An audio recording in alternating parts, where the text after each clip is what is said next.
Education is what's important. Training, preparation for the expected. Education, preparation for the unexpected.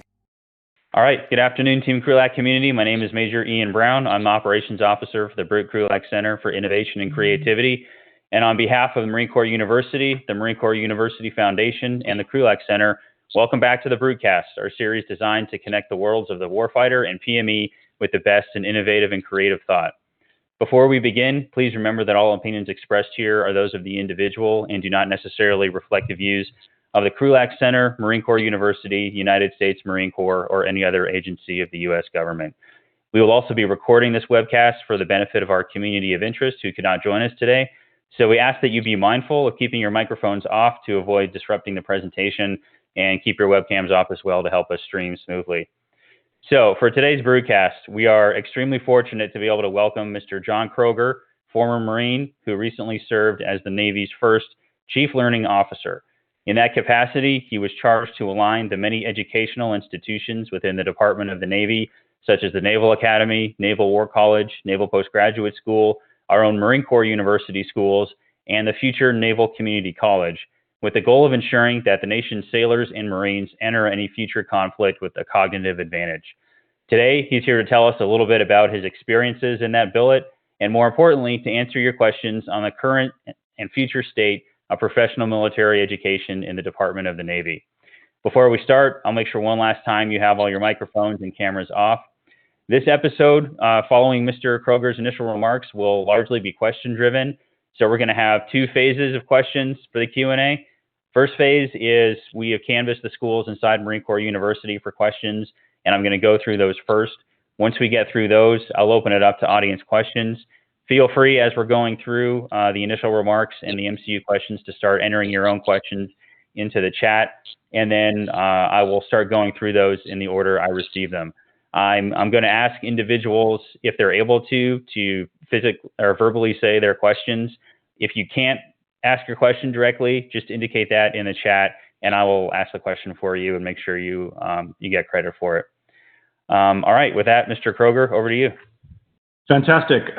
Major Brown, thank you so much. And thanks, everyone, for inviting me to come talk for a few minutes today. What I'd like to do is talk for just a few minutes, maybe 8-10 minutes, on the future of Marine Corps education. And then we can open up the conversation and talk about whatever one would like to talk about. Talk about my time as Chief Learning Officer for the Navy and Marine Corps, or any other questions you have for me about professional military education. By way of sort of a quick overview, I would say that during my time as Chief Learning Officer, I spent much more time working on Navy education than Marine Corps education. And to some degree, I think that reflects the different place that the two services are at in terms of their educational trajectory. The Navy has been widely recognized as needing to put more effort into its professional military education system. And that was certainly the main conclusion of the Education for Sea Power study that was conducted in 2018 and 2019. I would say the Marine Corps is at a different spot. It has a very strong education strategy, and it's executing on that strategy extraordinarily well. So while certainly there's always room for improvement, my views on where the two services are at are somewhat different. Three big thoughts about the future of Marine Corps education. And like I said, I think the Marine Corps has got a good strategy in place. So these are really, I think, three things to keep your eye on and to think about as we move forward. The first thing I would say is that the nature of war is changing rapidly, driven by technology changes. And because of that, I think the Marine Corps is going to need to think about education in slightly different ways. The greatest differences I see is in the area of autonomous systems, unmanned or uncrewed systems, that currently play a relatively small role in warfare, and over the next 10 years are going to take up a large percentage of that space. To give you some example, I can imagine 50% of the Marine Corps' air wing relatively soon being drones. drone unmanned aircraft give you greater range, which is certainly important, right? With refueling, you could keep them in the sky, 24, 48 hours, as opposed to having to relieve a human crew. Even more important, I think, is the way in which drones change our sense of risk, right? You can imagine, particularly fighting a peer or near peer adversary like China or Russia. We might be reluctant to engage in certain combat missions that would have a 50% casualty rate. If those 50% casualties are in unmanned systems, those kind of operations become perhaps more viable, depending on our logistics chain. So, I see some real advantages there.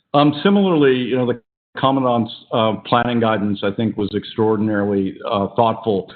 If we're talking about massing fires at very large quantities with anti-ship missiles in the first island chain, a lot of those systems are going to be unmanned. The notion that you've got a crew behind each missile system seems to be incorrect. I think a lot of those are going to be unmanned.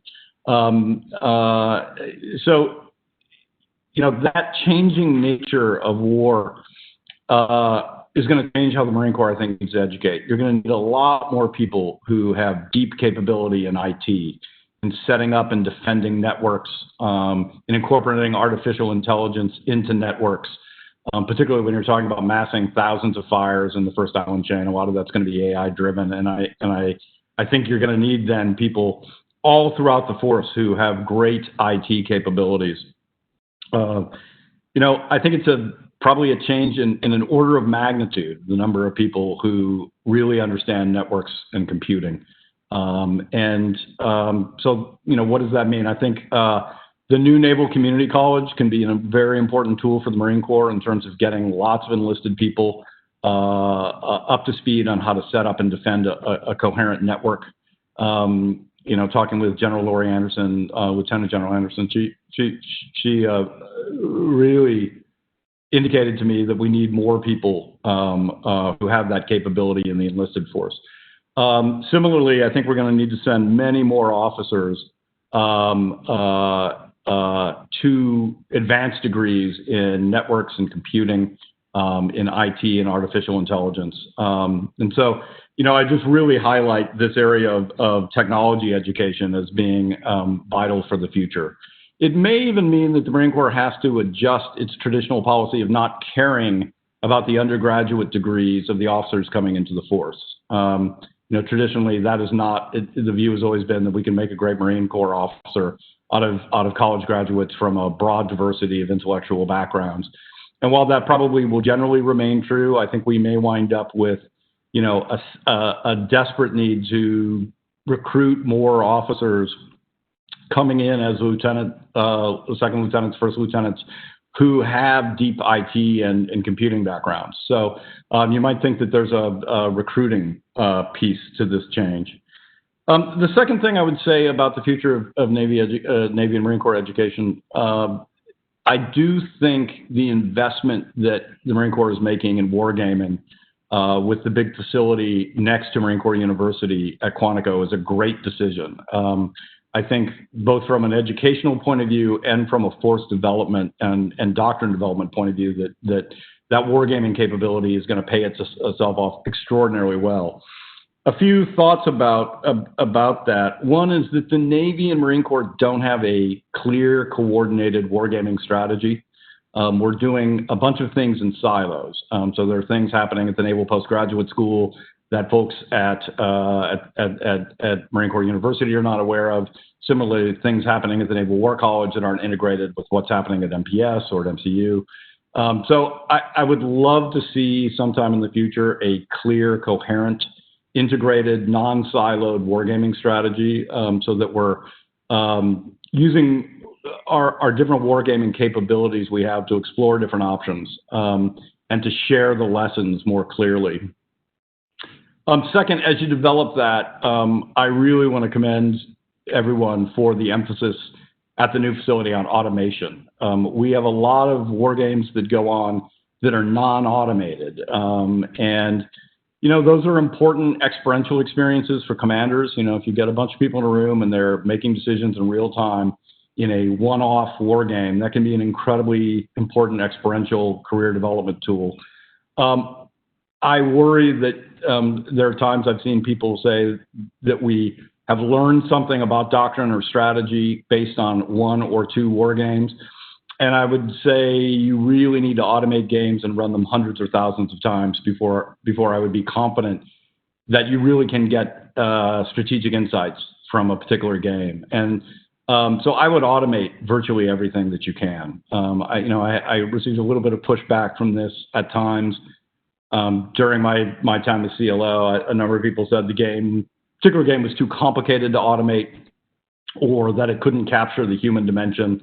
And I would just say that, based on, lots of conversations with people at the Lincoln Labs at MIT and gaming people at RAND, if you can devise a game, you can automate it. And you can use artificial intelligence to develop in a response that will let you test a lot of different scenarios in very realistic circumstances. So I really stress, I understand automation is built into the strategy so you can run games multiple times. I think that's extraordinarily important.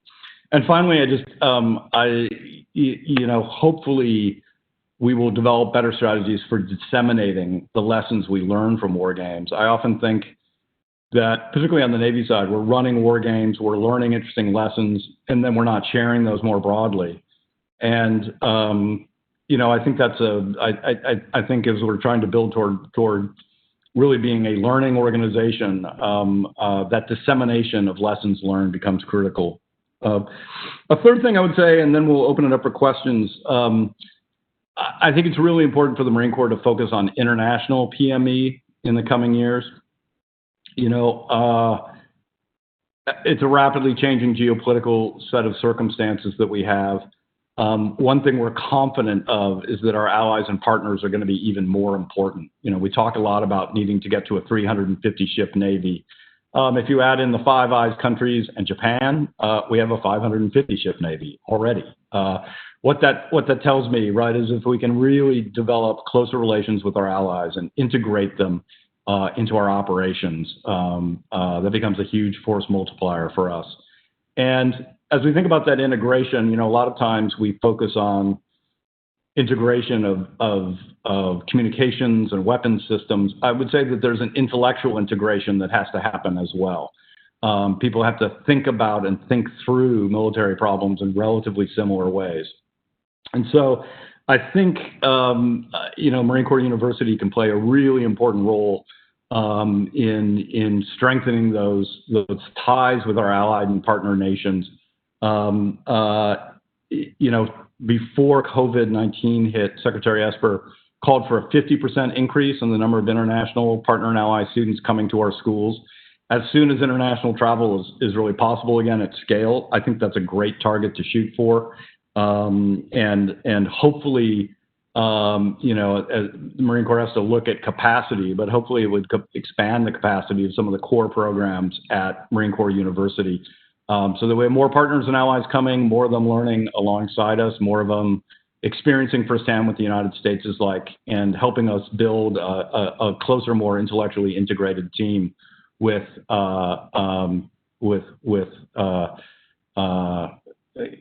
in mind the potential that we'll be facing near peer adversaries, in combat in relatively short order. So anyway, those are my three: better focus on technology and technological education, and an investment in wargaming, but trying to make that a little bit more integrated with what the Navy is doing in terms of their wargaming strategy, and a real emphasis on international education. And with that, Major Brown, maybe we can just open it up for questions and we can take the conversation wherever participants would like to go. Okay, sounds good, sir. Like I said, I've got a pretty long list of questions here already from inside MCU, so I'm just going to start working through those, and some of them touch on things you mentioned just there. But I'll start off with a kind of a larger question, looking at some recent changes that have sort of percolated down in terms of the emphasis on education in the Navy. Why do you think there seems to be a change in emphasis or focus on, whether it's executing all the portions of the education for Sea Power or other things. Is there a change in emphasis? And if so, what do you think this is driven by? Major Ron, that's a really good question. I don't mean to court controversy. I think we've been kind of in a boom-bust situation, to be honest. So, the Education Sea Power study came out in late 2018, early 2019, and Secretary Spencer and Undersecretary Moodley put great emphasis on it. So both of them identified education as one of their top 3 priorities. And,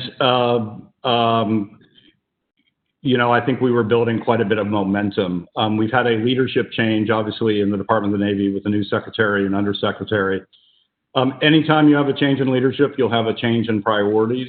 And, again, I don't want to court any controversy, but it's very clear education is not one of their top 3 priorities. It just falls lower. They're choosing to focus on other issues. And, from a personal point of view, I think, I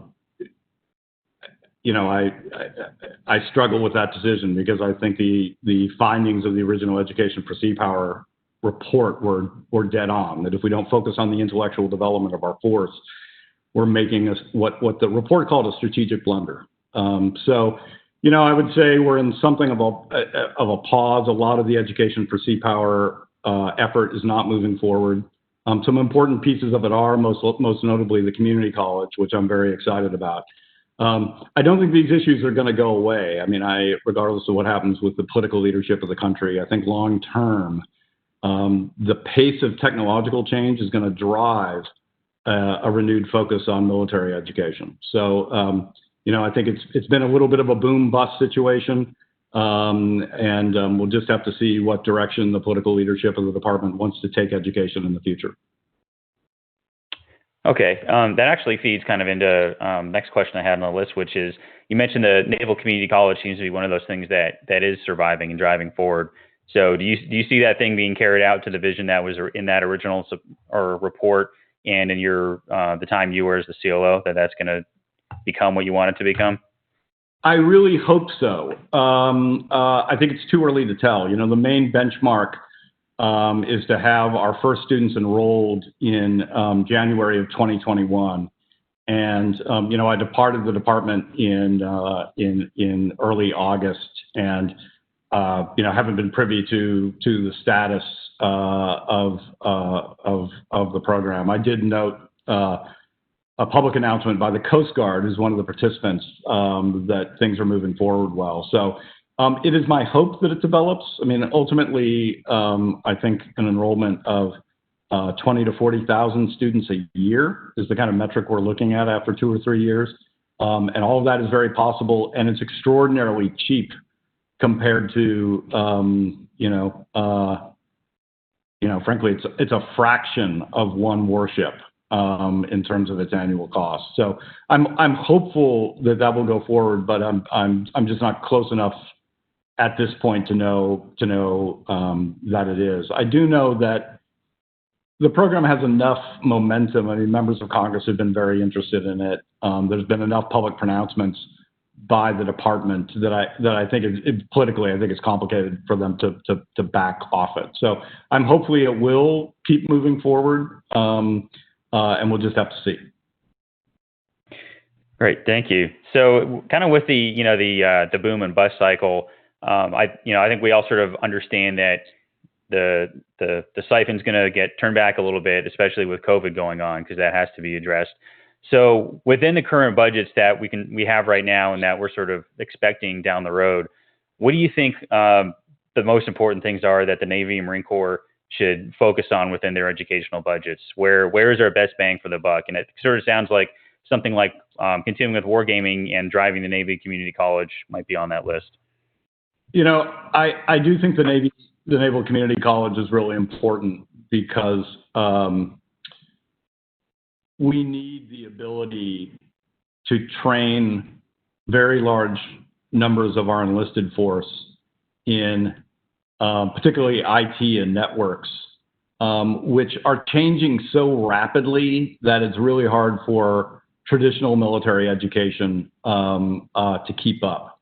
And one of the core pieces of the model of the Naval Community College is really relying on civilian partners using certificate programs, designed by Google, Amazon, IBM, Microsoft,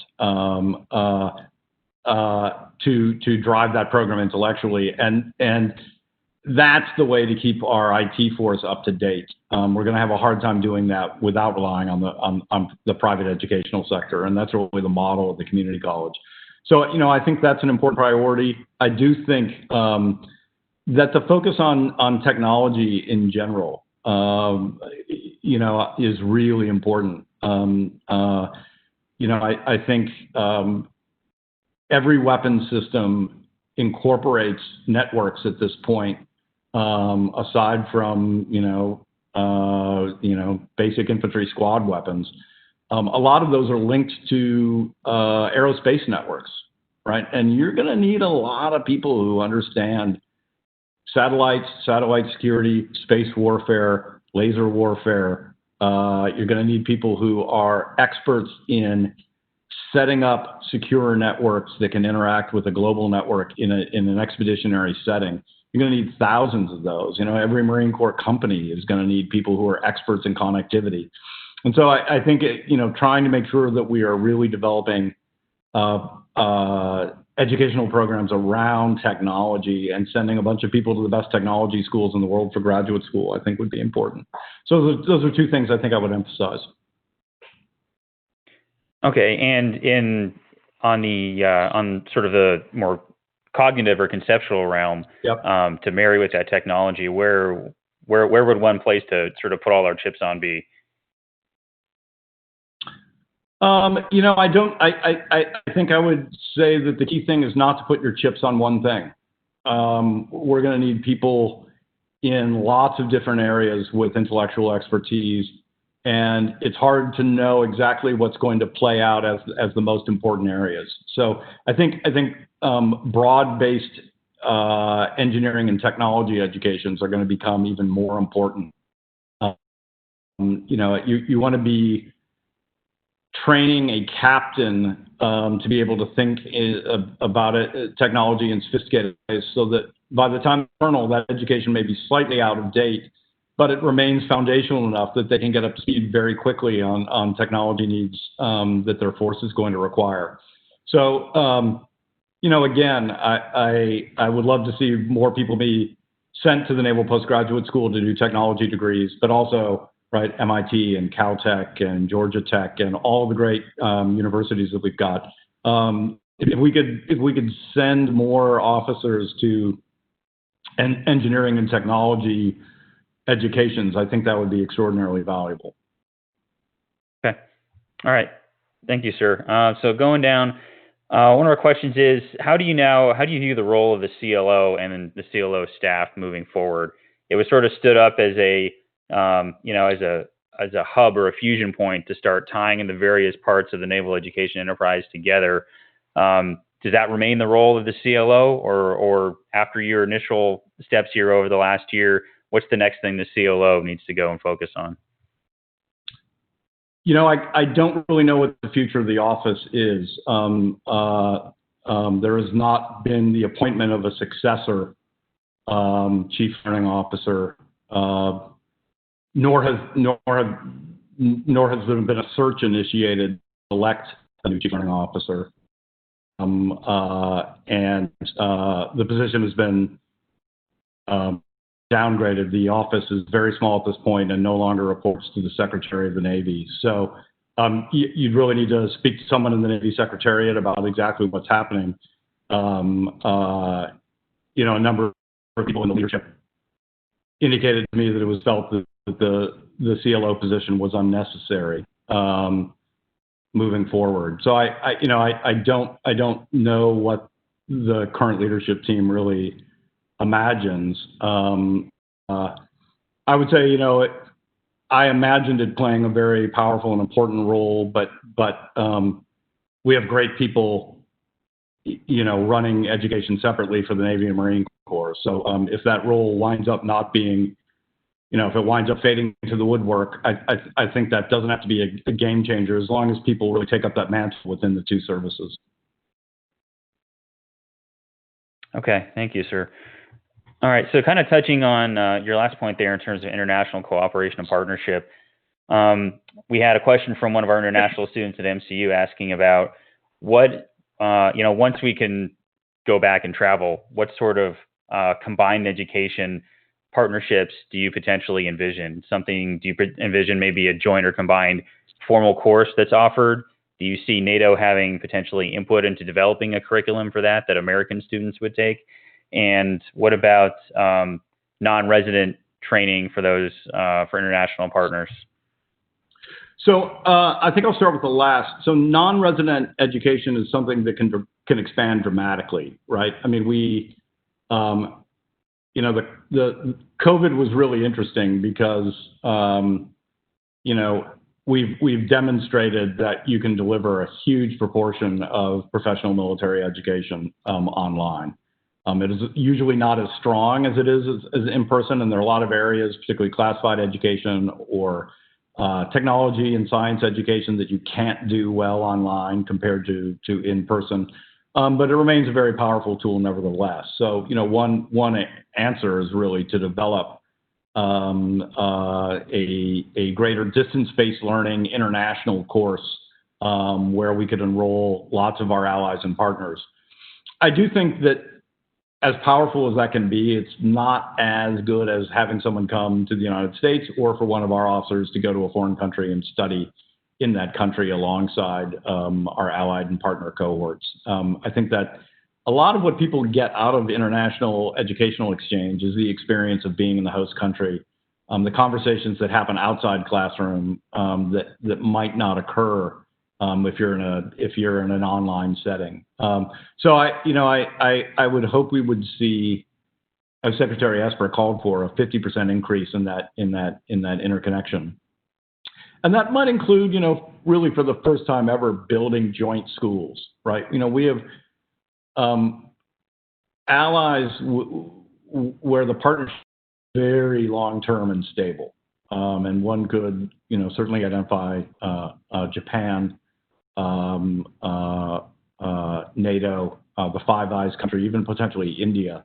Asia's largest democracy as places where we could develop joint educational efforts in the future that might draw on both nations or both partners' intellectual traditions and heritage. So I think this is a really fruitful area, and there's currently not one person. I mean, again, this could have been a function of the CLO's office. One point person who's really working on international education for the Navy and Marine Corps together. International education on the Navy side is really not coordinated between the various schools. And so, this is an area where I think greater clear leadership would be really powerful to take full advantage of the power of education to strengthen those ties between allies and partners. All right, thank you. So next question kind of goes back to something outlined in the Education for Sea Power strategy of 2020, and that was an objective of creating promotion precepts that reward educational and intellectual excellence. What incentives have you seen in the works for formally recognizing this? And for those that are not in the works, what would you recommend these educational institutions, or really the military institutions as a whole, look at as incentivizing good intellectual performance in these places? Sure. So I would say, that piece of Education for Sea Power was aimed more at the Navy side of the house than the Marine Corps side. And, this is primarily a Marine Corps audience, right? The Marine Corps has, a notion of PME completeness for promotion that provides a very strong incentive for people to get their PME courses done. The Navy does not have that. So part of the goal of that piece of Education for Sea Power was to build in a closer link between promotion and education on the Navy side. I would say the biggest thing, the Navy promotion system never required articulation in officer performance reviews of their effort to continue their own professional education or to support the education of the men and women they command. And we were able to change that in March of this year. So the Navy officer promotion system now has a requirement that in every review session, the reviewing officer note the degree to which the person is pursuing their professional military education and fostering that of the men and women they command, and that's an important step. I would say on the Marine Corps side, it's really interesting. One can have an internal debate about whether performance within a particular school should or should not be an important indicator for promotion. And, I would really leave this to leaders within the Marine Corps to figure out, right? On the one hand, everything I know about education suggests to me that, you set meaningful standards, and when people excel, that should be reflected in their promotion opportunities. On the other hand, I had a conversation with a senior Marine Corps leader who said, you know what, my people are already so competitive. When we bring them into a learning environment, we don't want to foster a kind of zero-sum working against other mentality in the classroom. So taking that pressure off people by focusing on whether they're PME complete, but not having their professional future determined by their outcome, seemed to that senior officer to be very important. And so, I can see both sides of that, and I think that's a great Marine Corps internal discussion to have about the extent to which performance in graduate school, for example, or a particular PME course should or should not be a really important part of promotion going forward. All right, thank you, sir. I'm going to do a couple more questions from our list from inside the schools, and then to our audience out there, I'm going to start turning to you to get to your questions. I know we've already got one or two in the chat, so go ahead and start letting me know you have questions, and then once we get through these next couple, I'll turn it over to you. One question we had is, it's sort of more I guess it goes to the boom and bust, not just as a function of budgetary cycles, but also the level of integration of PME sort of historically inside Navy and Marine Corps. Does the boom bust reflect, simple hard choice realities where sometimes we have the money to go after it and sometimes we don't, or does it reflect a potential lack of integration into our overall strategic thinking in the naval service? I think it's both. I mean, the boom bust thing, I think you have to put it in historical context. The Navy has repeatedly studied its own educational system and called for reforms, and has had trouble implementing those reforms. And you can go back to the very famous report after World War I that future admirals King and Pye authored. It called for roughly 1/10 of a naval officer's career to be spent in graduate school, because they thought intellectual development of their leadership was so important. And we have yet to reach that standard, obviously. So there's a long history of this where we put a temporary emphasis on education and then back off it a little bit. I do think we're working in an environment where every dime matters. I mean, I don't think we can be naive about this. The amount we spend on education is tiny. On the other hand, right, we're trying to scrape together every single dime we can to respond to COVID and to build ships. And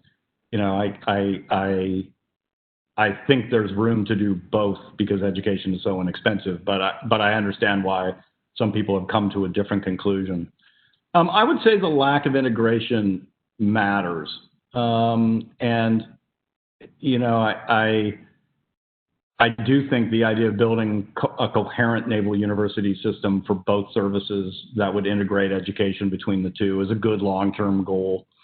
I see each of the schools operating in a silo and not often sharing what they're learning, not sharing the way they approach problems. For example, would love to see much more constant conversation between professors teaching strategy at Marine Corps University and at the Naval War College. I would love to see the wargaming effort integrated more closely, so we're sharing lessons. Certainly the vision of the future of the Marine Corps in the Commandant's planning guidance is of a remarkably navalized integrated force. And if we're serious about that, then I think the intellectual development of that team has to be more closely coordinated. So, I'm hopeful that will happen. I do think, regardless of the future of the CLO office, just little things. The leaders of all the institutions, the Naval Academy, the War College, Naval Postgraduate School, Marine Corps University, and the Community College, still continue to meet once a week by phone. That's the kind of integration we've never had before. I think that's been really powerful as we try to come up with good responses to COVID. But it's a good sign, right? So I think that integration could be an important thing going forward. All right. Thank you, sir. One more question from my list here, and then I'm going to open it up to the audience. So for this, we're going to kind of switch focus a little bit from, the students, the Navy Marine Corps students, to the people who are teaching them, the faculty and the faculty development piece. So a large part of the education for sea power is sort of focused on, and rightly so, getting the students better, making them smarter, giving them the tools to operate in a complex operating environment where material advantage is going to be close to zero and where the mental advantage is going to be key. So what do we do? What do we need to provide for the faculty to help them deliver the type of quality instruction that's going to make those students better and ready to operate and think in that environment? The simple thing I would say is a tiny amount of money going to faculty support would go a long way. This is one of those things that I think has been put on hold. But I would say a couple of things are important. One is faculty compensation at our schools needs to be roughly equivalent to that available in elite higher education around the United States. And generally, our entry-level salaries are okay. But as you get to more senior ranks, because of limitations on our pay scale, they really fall well behind. And this has particular implications in fields where, in the private educational system, people are very well compensated. We don't have a single economist on the staff of the Naval War College, and there are reasons for that. But a big part of it is, economists make higher salaries in higher education in the United States, and we have a hard time hiring them on our pay scale. And, that has significant ramifications. If you think about strategy, global markets and our role in global markets puts a huge constraint on our strategic options. China is our number 2 trading partner. China is deeply embedded in every one of our inventory chains. China is the number 2 buyer of the United States debt. We should be thinking about those when we teach strategy and think about our relationship with China. Similarly, technology professors, science and tech professors are very well compensated, and we need to be able to keep roughly equivalent with that. So, I do think that's a focus. Faculty development fees or funds so they can do the kind of research they need is also really important. And it may be a little uneven at different schools, but in tough budget times, it's one of the first things to be cut. It's a trivial amount of money, but it makes an enormous difference. Our faculty need to be able to work on up-to-date scientific equipment. They need to be able to travel. They need to interact with their colleagues. And so, we've run, particularly at the Naval Academy, on fumes in terms of faculty development funds. And I specifically called that out in the Education for Sea Power Strategy 2020 document because those issues make a huge difference in the intellectual development of our faculty and thus of the quality of the education they provide. All right. Thank you, sir. Now I'm going to start going through the questions here in the chat. So, Sir, thanks for spending time with us. Of course. I'm grateful, and I'm a Marine, so it's nice to hear, that we're doing something right and that the Navy should be more like us. But I'm also interested in, is there something that the Navy does that we should emulate? Or failing that, maybe something that the Army and the Air Force does with respect to education that we ought to pick up here? Well, that's interesting. I think there's probably things every service can learn from one another. I wouldn't highlight specific things. I would say probably a slight difference in emphasis in the Air Force. Greater emphasis on graduate education in technology and science. They have really made that more of an emphasis for their officers. And I'm not sure that would have been particularly important for the Marine Corps in the past. I do think it's really important in the future. We're a joint force, and a lot of the future is in connectivity. You're not going to be able to really operate in the field unless all four services are, and the new Space Force are fully integrated in terms of the platforms that they run and the networks that those run on. And so Marine Corps officers have to be at the cutting edge of science and technology. And so I had an interesting conversation with a senior leader in the Marine Corps personnel shop. And he said, the number one thing we need in a Marine Corps officer is the ability to hit someone in the mouth. And yes, we need Marine Corps officers who are tough, and we need ones who are not afraid to fight. We also need ones who combine those very characteristics and have the absolute most up-to-date technology backgrounds possible. And so, I think a conversation, I wouldn't highlight just the Marine Corps need to do this, the Marine Corps and the Navy, a real emphasis on what the pace of technology change means for the force is really important. And as we start developing doctrines that rely on technology to an extent that we previously, was inconceivable, then you're going to need officers who are really knowledgeable about those technologies. Just one example, our entire force is dependent on our ability to maintain a network of satellites in space. You're going to have Marine Corps officers who really know the aerospace sector deeply. They're really going to have to be experts, and we're going to need those at scale, not just one or two. We're going to need a lot. So I would say that's the Air Force has done a great job for a lot of historical reasons on their technology education, and I think we should try to learn a little bit from that. Sir, thank you for being with us today. I teach distance education these days, and I used to be a resident school director.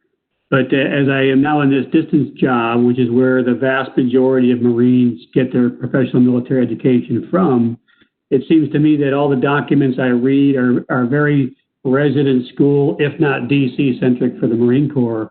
And I wanted to get your thoughts on how we can improve the infrastructure and the overall experience of distance education. Thank you. Well, that's a great conversation, and I have to say I'm not an expert in distance education. Every classroom I've ever taught, I've been a professor for a big chunk of my career, as well as a public servant. All my time as a professor has been in in-person classes. I would say this is one of the main advantages that will come out of the COVID-19 situation. Up to now, we always viewed distance learning as, in residence education's little brother. We would take, in residence classes and migrate them onto a web platform without any particular change. And I think the fact that we now are doing this with thousands of professors across the country, with hundreds of thousands, millions of students now online, there's going to be a very rich discourse about ways in which pedagogy has to change and courses need to be organized differently to take full advantage of the online online space. I haven't read, yet like one great comprehensive study that tries to pull together lessons learned. It might be a great, this is again a great conversation that maybe educators, professors at all of the Navy and Marine Corps schools could try to do is try to schedule a conference where you try to share what you've learned about more effective online education. I think, again, this is one of the reasons I thought the CLO's office had some potential in terms of helping develop a more sophisticated educational approach. Right? It'd be great to have some centralized group of folks trying to figure out what those lessons are and then sharing them more broadly. But you guys have been doing, Marine Corps University has been doing distributed education longer than almost anyone else in the country. You guys are at least as experienced as anyone else in this area. So, I think a really rich internal dialogue about the ways in which those courses need to be different is something you guys could generate because you've been doing it at scale long before COVID. And so, I'd probably turn the question back around to you and ask you what you've learned because you guys know it as well as anyone else at this point. One of the things that's frequently talked about in PME circles is the lack of combat experience or fleet-on-fleet combat experience the Navy has had.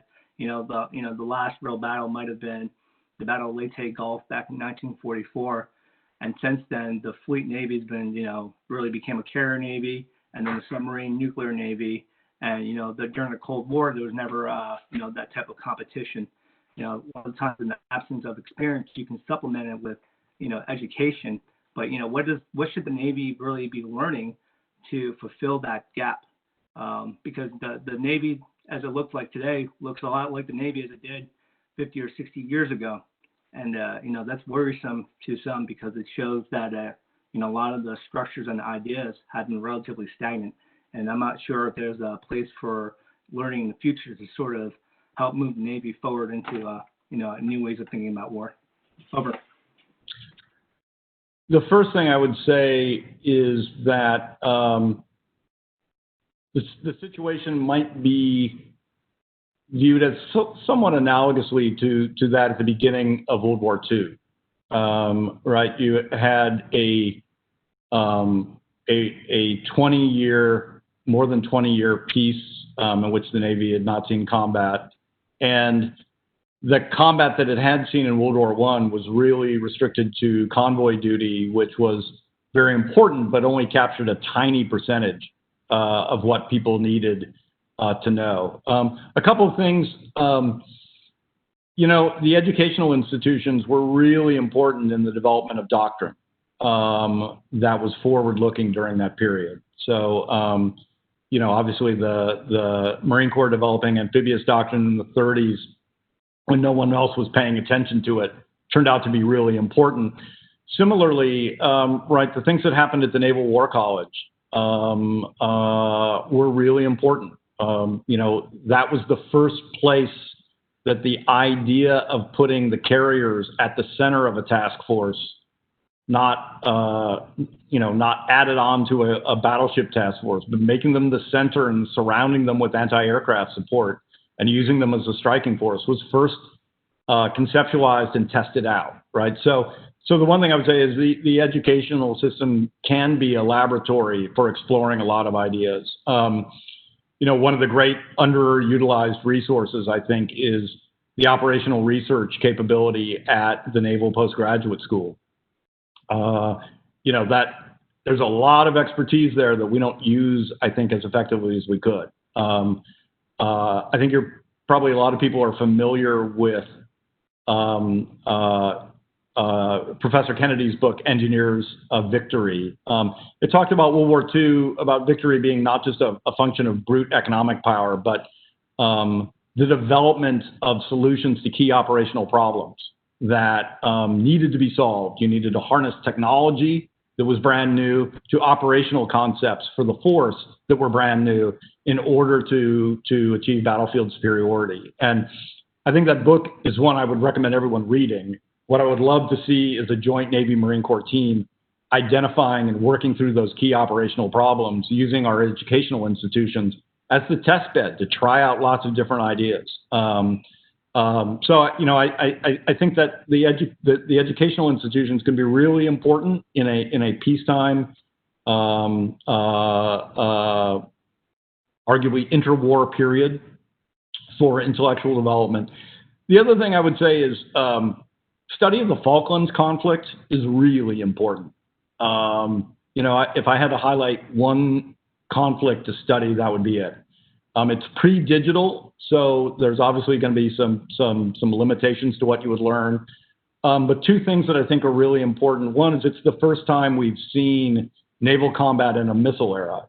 And the Argentinians only had 7 exocets. And the amount of mayhem they caused with 7 missiles ought to give everyone pause if you think about going up against an adversary that might have 5,000 missiles, particularly ones that move at hypersonic speeds. Similarly, the logistics of that conflict, they're operating at a roughly 8 to 10,000 mile, campaign with an 8 to 10,000 mile gap between home bases and the operational area. That's roughly the distance from the West Coast, right, to the South China Sea. It's worth thinking about the ways in which strategy were impacted by logistics. It's not the case that you develop a strategy and then glue some logistics on it to make it happen. Your logistics provide the horizon in which a strategy is possible. And so I think that conflict, I think, is really important for study. Those I think I would start with. I guess the last thing I'd leave you with, on the eve of World War II, almost 99% of the admirals and future admirals in the Navy had attended the Naval War College. Right now, the percentage of admirals who've gone to the War College is roughly 20%, not 98, 99%. That worries me because one of the things that happened there is they forged a shared intellectual understanding of strategic problems. And Halsey talked a lot about being able to trust his officers and not have to give detailed instructions or micromanagement because they all had shared understandings about how they thought about strategic problems. And the Navy Marine Corps team will need to have a broad-based understanding of what the war space really looks like and how you would achieve dominance in that tech-driven war space. And that's something only the educational institutions can do. So, I do think, going back to the Education for Sea Power report, the direct quote from that report was a strategic blunder if we don't focus on this problem. And I do think that's correct. Yeah. First off, thanks for taking everyone's questions today. So I teach at Air University, but I have a longstanding interest in naval education, and so I've been quite interested in seeing some of the recent debates that have broken out on like War on the Rocks and some of the other sites on wargaming and active learning, and I'm kind of curious to get your take on and exactly what methods, what ways you would like to see some of these different techniques and tools incorporated into the curricula. And one thing I would say as kind of an aside is I'm been very curious. I've studied like the historical curriculum of the Naval War College, and one thing I was kind of interested to find was in the class of 1927. Roughly 3/4 of their days were spent, 3/4 of the days that they were in school that year. At some point, they were either prepping for, playing, or critiquing a war game. Yeah. So I would say that historically, wargaming was the foundation of a lot of PME, and in some ways, we moved a little bit away from that, and I think we're moving back in that direction. I think it's obviously a question of where you set the right balance.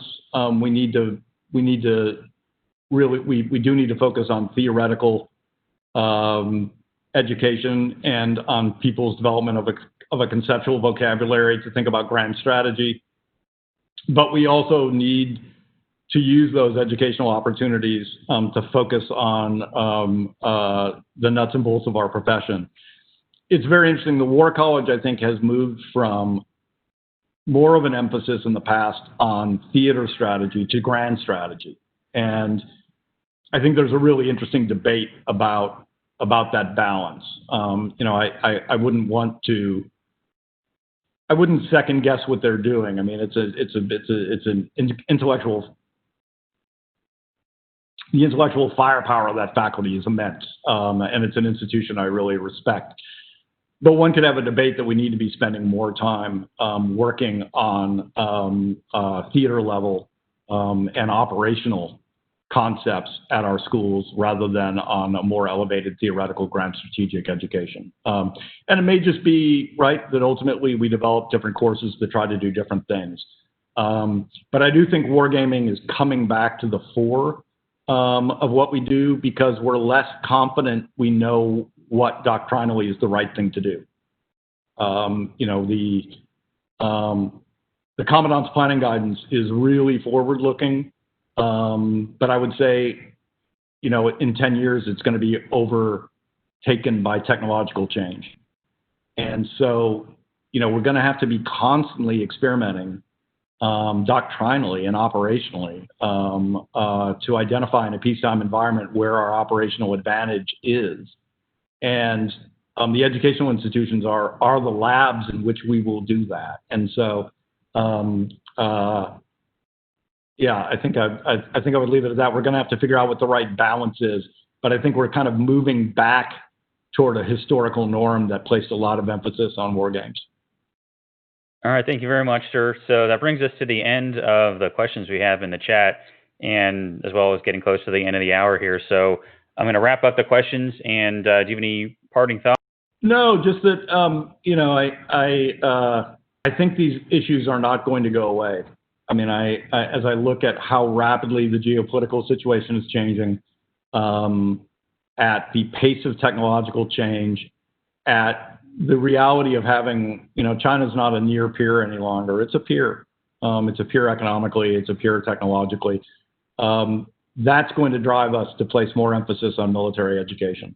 And so I really appreciate the focus everyone here has. And, though there are always going to be booms or busts in programs, but I think long-term focus on this is necessary and important, and it's not going to go away. All right. Thank you very much, sir. And on that note, we're going to bring this week's Brewcast to an end. I want to thank Mr. Kroger very much for your time and coming on the show. I think this was a fantastic discussion, and I'm sure we're going to get a lot more responses when we hang this on our YouTube channel. Thank you very much. So with that, we'll bring it to a close for this week. Next week, we'll be revisiting sort of a different period of intellectual stimulation and introspection from Marine Corps history, going back to the development of our capstone philosophy of maneuver warfare. We're going to talk about John Boyd, the intellectual renaissance that permeated the Marine Corps following Vietnam, and how all of these influences came together to generate the maneuver warfare doctrine that we still have today, and discuss its continued influence today and in the future. We'll see you all then. Thank you. Education is what's important. Training, preparation for the expected. Education, preparation for the unexpected.